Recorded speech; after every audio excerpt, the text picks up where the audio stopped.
Cedeño is going to have their freedom just to go and search their game, which will allow Reese Williams and Diouf to be really expansive and aggressive. They're going to go for it. Obregón, look for him to really occupy the two center backs, which will give Vásquez his first professional start. Number 11 on the left-hand side, getting him touches and getting him in a rhythm. Johnson and Okiyoshi will be the two players essentially that want to dictate tempo here on the road. 16 more games to be played around Jägermeister Cup, a bevy of those kicking off here in the 7 o'clock Eastern hour.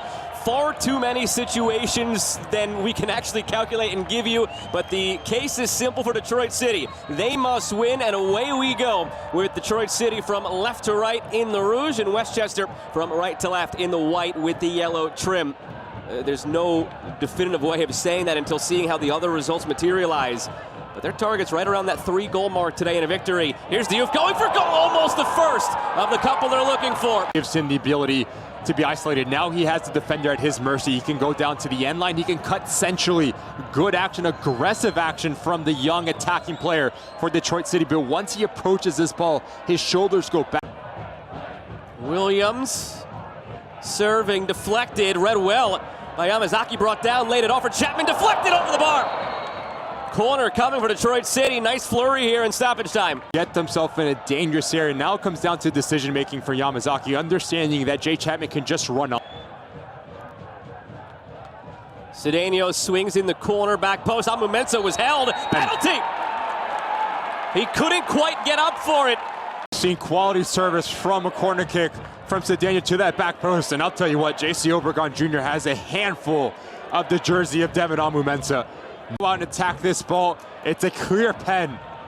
And what an opportunity this is for Detroit City right before halftime to get some momentum going into the second 45. Was curious who might step up to take this. Your leading scorer in Darren Smith, who's been your leading man this year, or this man, Diouf, who has stepped up as of late and could use a goal for his confidence to mark what has been a really strong recent stretch of play.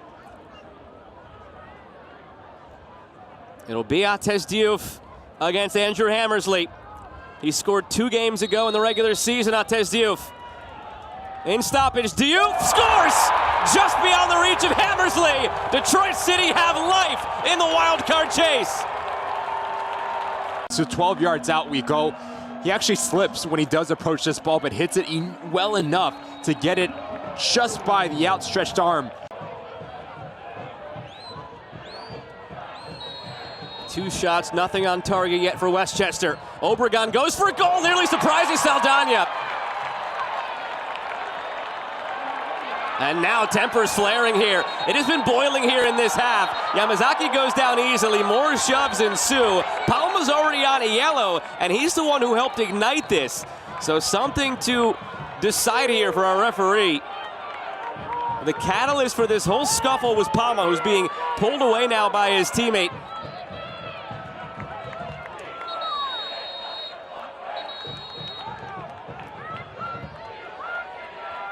Obregón Jr. just tries to catch Sheldon sleeping. He hits it well, actually. Just straight central down this goal, and right there, that little push out from Palma, just no need. Sheldon doesn't take kindly to it, and now the chaos starts to ensue. And a yellow was shown to Noah Powder. He was not part of the initial scope of this, but there was a secondary scuffle while we were showing you that replay, and Noah Powder just got himself sent off. Sheldon sleeping. He hits it well, actually. Just straight central down this goal, and right there, that little push out from Palma, just no need. Sheldon doesn't take kindly to it, and now the chaos starts to ensue. Then the red card against Westchester. And we went into the 45th minute, 0-0, playing 11v11. Now it's 1-0 Detroit City, who are now also up a man. You thought there was a challenge for Danny Dicchio. Glad to have you with us on ESPN2. Alongside Ricky Lopez-Espin, I'm Joe Malfa, and away we go in half number 2. Buckle up. Detroit City up 1. Out for Diouf. Chapman on the prowl, going near post, pulls it wide. Goal kick. Substitutions, attacking minded at the half by Detroit City. Up a goal, up a man, but not trying to just preserve this. They need more goals. Diouf looking to supply that, going for goal, saved by Hammersley. Corner coming. He wants to come and challenge centrally. As he uses momentum to his favor, he gets Makic off of his line. All 6 groups still up for grabs. So are the wild cards.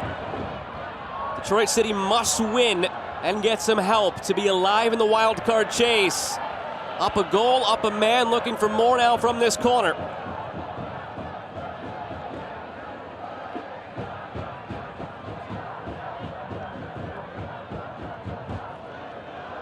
Cedeño's in-swinger, Smith gets a flick on, still loose. Amoo-Mensah!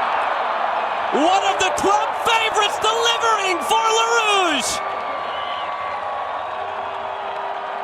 From corner kicks, and simply you just need to redirect it into a dangerous area. And as this ball comes back, this is all about Devon Amoo-Mensah. First predicting, anticipating, and just wants it more than every single player in a white jersey. Attacks the ball, no chance for Hammersley, and gives Detroit City their second in this match. Expecting goals, expecting chaos, attacking soccer makes life very enjoyable just to sit back and take it all in. Whipped in, looking back post, touched away by Hammersley, taking no chances. On the ball, why not call your own number on your preferred left foot? And this thing is moving. And Detroit City's fate would rest on that shootout. They would need Rhode Island to win it. Played through here, Guenzatti. Diouf screaming for it. Guenzatti goes for a goal. That ball has to go through it. Artez Diouf there.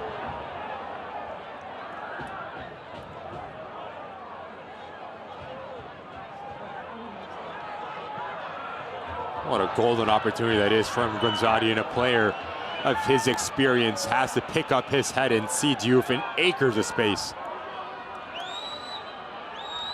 Obregón.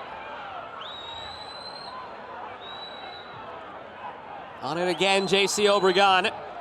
Looking back post, it's been a little bit disappointing as a neutral. You haven't really gotten to see Jeciel Obregón in full form today because of the red card. 14 goals leads the way for Westchester. Now Artez Diouf the other end. Diouf calls his own number, puts it wide.